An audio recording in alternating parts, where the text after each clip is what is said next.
नमस्कार दोस्तों, आज इस वीडियो में हम जानने की कोशिश करेंगे कि USA based silicon valley bank किस तरह कोलैप्स कर गया है और कस्टमर का जो पैसा है वो उनको मिलेगा या नहीं मिलेगा, और इस वर्ल्ड इकोनॉमी पर सिलिकॉन वैली बैंक का क्या कुछ असर होने वाला है।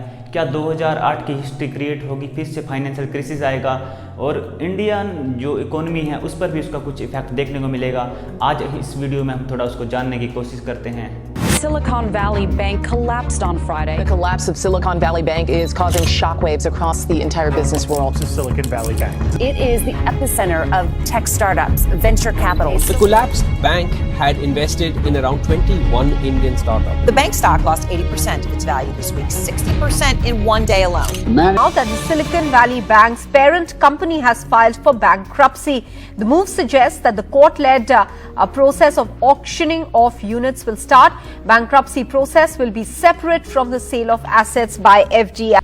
SVB यानी कि सिलिकॉन वैली बैंक को 1983 में कैलिफोर्निया जो यूएसए का एक शहर है वहाँ पर इस्टेब्लिश किया गया था। उसके बाद ये बैंक जनरली अपने पैसों को, आप जानते हैं बैंक में क्या होता है, कोई भी कस्टमर, हम जैसे कस्टमर सभी उसमें डिपॉजिट्स रखते हैं। उन डिपॉजिट्स को बैंक अपने बैंक अकाउंट में तो सेव नहीं रखता, वो उनको कहीं ना कहीं तो इन्वेस्ट करते हैं। और इसी तरह से सिलिकॉन वैली बैंक भी उनको इन्वेस्ट करता था। शुरुआत में सिलिकॉन वैली बैंक जो है उसकी इन्वेस्टमेंट ज़्यादातर रियल इस्टेट में ही रहती थी, वो अपना बिजनेस रियल इस्टेट में ही रखता था। उसके बाद धीरे धीरे जैसे ही वो आगे बढ़ा तो उसके बाद उसने जो नई टेक कंपनीज हैं, न्यू स्टार्टअप्स जो यूएसए में होते थे, उनको उन्होंने लोन्स देने शुरू किए, वहाँ पर अपने पैसे को लैंड करने लगा। न्यू स्टार्टअप्स यानी कि जो नए छोटे छोटे बिजनेसेस हैं उनको लोन देने की अगर हम बात करें यूएसए में, तो सिलिकॉन वैली बैंक उनमें सबसे पहले नंबर पर था। वो सबसे ज़्यादा लोन उसका इसी एरिया में जाता था, न्यू स्टार्टअप्स में, और उसमें भी टेक्नोलॉजी में जो छोटी छोटी कंपनियां हैं, न्यू स्टार्टअप्स हैं, उनको ये सबसे ज़्यादा लोन देता था। यह बैंक 2022 आते आते यूएसए का 16वें नंबर का $200 बिलियन की लैंडिंग करने वाला सबसे बड़ा बैंक बन गया था।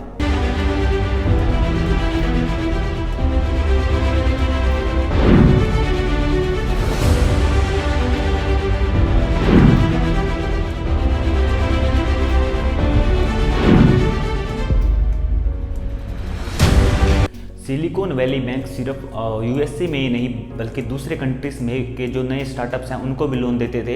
इसमें भारत के भी बहुत सारे स्टार्टअप्स हैं जिनको इन्होंने लोन दिए हुए थे, यानी कि भारत के भी कुछ कस्टमर हैं जिनके पैसे जो हैं वो सिलिकॉन वैली बैंक में फंस चुके हैं। अब बात आती है कि सिलिकॉन वैली बैंक आखिर कोलैप्स क्यों किया और क्यों उसका दिवाला हुआ, क्यों उसके पास पैसे खत्म हो गए और उस बैंक को यूएस गवर्नमेंट को बंद करना पड़ा। ये सबसे पहले जानते हैं कि क्यों डूबा अमेरिका का ये बैंक। दरअसल पिछले 18 महीनों में अमेरिकी केंद्रीय बैंक की ओर से ब्याज दरें बढ़ाने से ऐसी कंपनियों को तगड़ा नुकसान पहुंचा है। साथ ही ज्यादा जोखिम के कारण निवेशकों की दिलचस्पी भी ऐसे टेक कंपनियों में घटी है। अभी ये साफ नहीं है कि बैंक के पास $2.5 अरब की इंश्योरेंस लिमिट से ज्यादा कितनी जमा राशि है। सिलिकॉन वैली बैंक ने टेक इंडस्ट्री को काफी कर्ज दिया हुआ है। हालांकि एक्सपर्ट्स का कहना है कि अभी इस मामले का अमेरिका के बैंकिंग सेक्टर पर असर पड़ने की संभावना कम है और देश के लगभग सभी प्रमुख बैंक ऐसी किसी अप्रिय स्थिति से बचने के लिए अपने पास पर्याप्त कैश बैलेंस बचाकर चल रहे हैं। इस बीच सिलिकॉन वैली बैंक की मूल कंपनी SVB फाइनेंशियल ग्रुप के शेयर आज न्यूयॉर्क स्टॉक एक्सचेंज पर ट्रेडिंग रुकने से पहले करीब 70% तक गिर गए थे। सिलिकॉन वैली बैंक की जो लिक्विडिटी है वो धीरे धीरे कम होती जा रही थी और बॉन्ड्स पर भी इंटरेस्ट रेट जो है यूएसए का फेडरल रिजर्व उसने बढ़ा दिया था। इस इंटरेस्ट बढ़ाने की वजह से तब भी सिलिकॉन वैली बैंक ने पैसे लेना शुरू कर दिया और उनको अपने बॉन्ड्स जो है वो बहुत ही कम इंटरेस्ट रेट पे बेचने शुरू कर दिए। इसमें उनको 60% से भी ज़्यादा नुकसान उठाना पड़ा।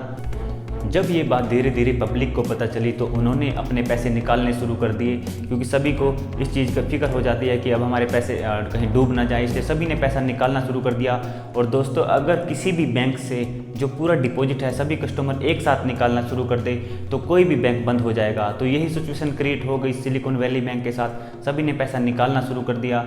और इस सिचुएशन को देखते हुए 9 मार्च को जो अभी गई 9 मार्च, उसको उनके जो शेयर का प्राइस था वो भी लगभग 60% एक दिन में ही नीचे गिर गया। उसके बाद गवर्नमेंट को ये सब चीज़ें देखते हुए उनको शट करना पड़ा इस बैंक को। Now, in less than an hour, President Biden is set to address the nation after two collapsed banks come into the headlines, and taxpayers want to know If we're इस तरह silicon valley bank को बंद करने के बाद government ने इसको federal deposit insurance corporation को दे दिया और उसने इसको एक नए बैंक में फॉर्मुलेट किया जिसका नाम था national bank of Santa Clara. दोस्तों अब बात आती है कि क्या लोगों के कस्टमर्स के पैसे वहाँ पर सेफ हैं या फिर जैसे हमारे इंडियन बैंक्स हैं इनमें हमारे पैसे रखे हैं, क्या है सेफ हैं। अब हम इसके बारे में थोड़ी बात कर लेते हैं। तो दोस्तों जैसे ही हम अपने पैसे इसमें रखते हैं और उसी तरह सिलिकॉन वैली बैंक में भी लोगों के पैसे थे, तो अगर हम इसके बारे में बात करें तो गवर्नमेंट यहाँ पर कुछ इंश्योरेंस देती है और वो इंश्योरेंस अगर हम यूएसए की बात करें तो वहाँ $250,000 का इंश्योरेंस है। अगर आपके अकाउंट में आपके डिपॉजिट्स जो हैं वो 2,50,000 तक हैं तो पूरी तरह इंश्योर्ड हैं। अगर कुछ भी बैंक के साथ या कुछ भी क्षति ऐसी हो जाती है तो गवर्नमेंट आपको इतना पूरा आपका पे करेगी। लेकिन अगर आपका डिपॉजिट अमाउंट आपका 2.5 लाख से ऊपर जाएगा तो उसका आपका कोई इंश्योरेंस नहीं है।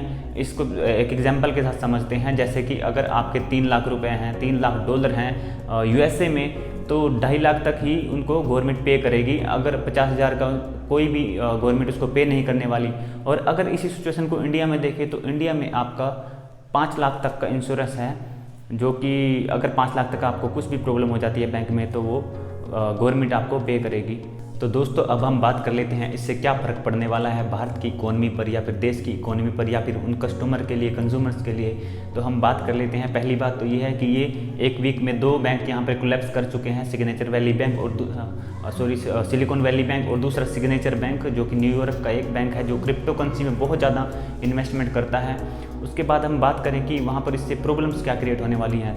तो दोस्तों मैं बता दूं कि वहाँ के लगभग 1 लाख से ज़्यादा एम्प्लॉइज़ हैं जिनकी सैलरी की प्रॉब्लम आएगी। उनको सैलरी कौन देगा, क्योंकि बैंक को बिल्कुल बंद कर दिया गया है।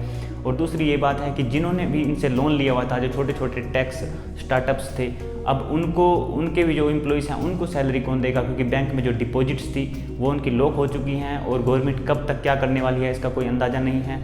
जबकि गवर्नमेंट ने ये श्योरिटी दी है कि उनका पूरा पैसा मिलेगा, जो इंश्योर्ड है वो भी और जो अनइंश्योर्ड है यानी कि 2.5 लाख से ऊपर है वो भी उनको ज़रूर मिलेगा। लेकिन कब तक मिलेगा इसका पता नहीं है। तो बहुत सारे स्टार्टअप्स हैं जो इससे इफेक्ट होने वाले हैं। इवन इंडियंस जो स्टार्टअप्स हैं वो भी इससे इफेक्ट करेंगे।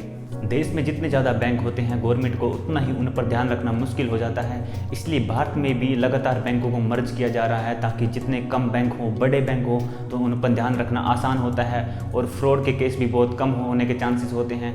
इसलिए भारत में सभी बैंक्स जो हैं मर्ज हो रहे हैं इतने बड़े बड़े बैंकों के साथ। तो आपको इस चीज़ से घबराने की बिल्कुल भी जरूरत नहीं है, क्योंकि भारत में तो बैंकिंग अभी तो स्मूथली चल रही है। लेकिन ऐसा क्राइसिस ऐसे ही तो नहीं आता, कोई ना कोई फ्रॉड करता है। अंदर जो बैठा हुआ है बैंक में वो कुछ ना कुछ ऐसा प्लान बनाता है जिसकी वजह से ऐसे क्राइसिस, ऐसे कोलैप्स होते हैं। आपको ये पूरी जानकारी कैसी लगी और आपको अगर इसके बारे में कुछ और जानना है या फिर आपको कुछ बताना है तो आप हमें कमेंट सेक्शन में ज़रूर लिख सकते हैं। और ये वीडियो देखने के लिए आपका बहुत बहुत धन्यवाद।